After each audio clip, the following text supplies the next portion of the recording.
Next to the main train station of Florence is the large Santa Maria Novella Church. And while this church houses many wonderful artworks, like this Holy Trinity fresco by Masaccio and an enormous crucifix by Giotto, arguably the highlight for many visitors is the Tornabuoni Chapel in front of the church. Between 1485 and 1490, Domenico Ghirlandaio decorated this chapel with stunning scenes from the life of Mary and the life of Saint John the Baptist, and we will look at these brightly colored scenes in a moment. The decoration of the chapel was commissioned by Giovanni Tornabuoni, a very wealthy merchant and banker in Florence, and you can see him here portrayed in his own chapel by Ghirlandaio. He chose to have the walls of the chapel depicted with scenes from Mary, which was the patron saint of his own family, and of Saint John the Baptist, who was the patron saint of Florence. And he did not have to look very far to find the right artist to complete this enormous commission. Domenico Ghirlandaio ran the largest workshop in Florence. He had worked for Tornabuoni before, and he had extensive experience in painting frescoes, which he had executed, for example, in the Sistine Chapel. So Ghirlandaio and his workshop were set to work, something that would occupy them for the next 5 years. The left side of the chapel is decorated with scenes of the life of the Virgin Mary. You can read it like an illustrated book, with the earliest scene on the bottom left, the next one on the bottom right, and then you work your way upward to learn about the important events in Mary's life in chronological order. It starts with the scene of Saint Joachim, the father of the Virgin Mary. It immediately sets the tone for this series of frescoes, which are basically biblical scenes in a contemporary Florentine setting. Look, for example, at the classical architecture emphasized by the series of arches. This building represents the temple, and in the temple are a mix of people dressed in contemporary Florentine clothes, like the two groups on the left and right foreground. In the center foreground is the father of Mary, who is expelled from the temple because of his alleged inability to get children. But in the next scene, the opposite is proven, as the Virgin Mary has been conceived and visitors are lining up to admire the newborn.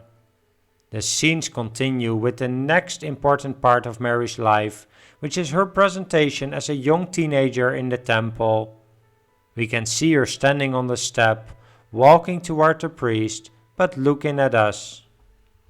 The fourth scene shows Mary's wedding to the elderly Joseph, portrayed in a modern building and with lots of bright colors.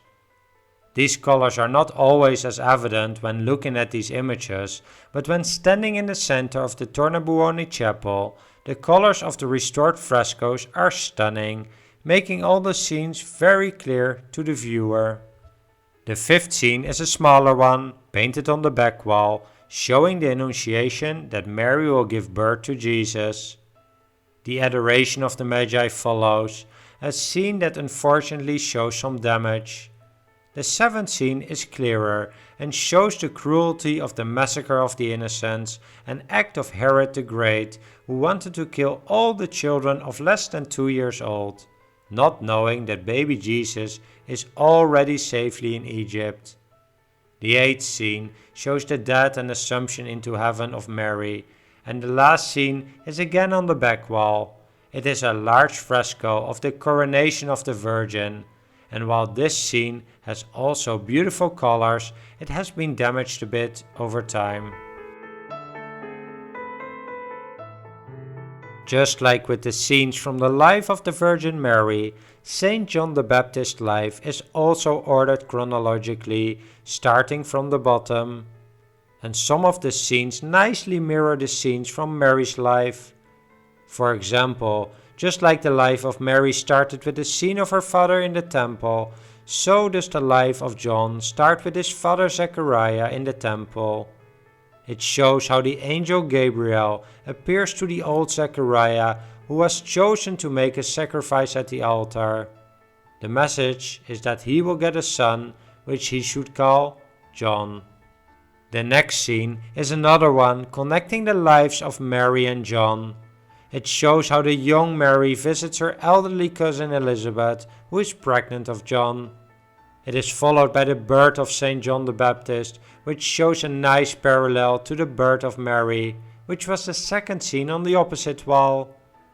It is interesting to notice the difference in the rooms in which they are portrayed. Baby John is shown in a much simpler room than Mary, reflecting the perception that Mary was significantly above John in importance.